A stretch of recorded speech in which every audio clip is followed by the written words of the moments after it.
Si est-il l'affaire qui agite le monde du sport en ce moment. Novak Djokovic, opposé à la vaccination, vient de bénéficier d'une exemption médicale pour se rendre en Australie et participer à l'Open d'Australie qui débute dans quelques jours.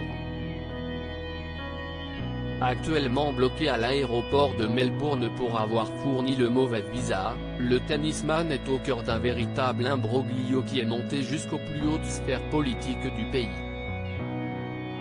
Après avoir fait un recours en justice, le Serbe de 34 ans est en attente dans un hôtel en quarantaine jusqu'à lundi pour savoir s'il va pouvoir entrer ou non sur le territoire australien. Une situation ubuesque qui fait énormément réagir dans le milieu du tennis. Légende de son sport et adversaire à de multiples reprises de Novak Djokovic, Rafael Nadal a été interrogé en conférence de presse sur la situation et l'Espagnol est très clair dans ses propos. Ce qui se passe n'est de bon pour personne d'après moi, assure-t-il.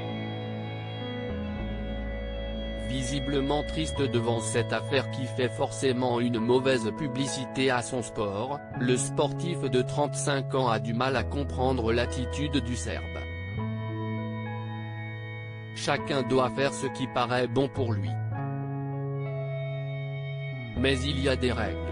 Si tu ne veux pas te faire vacciner, tu peux avoir des problèmes, synthétise-t-il.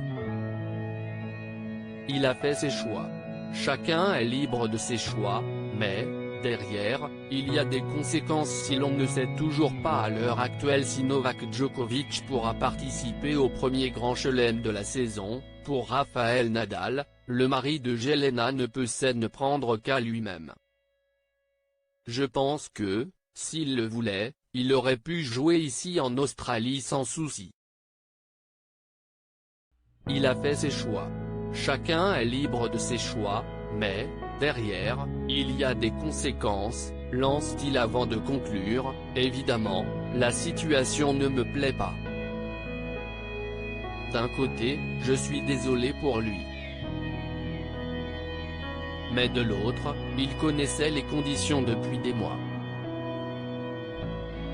Il a fait son choix.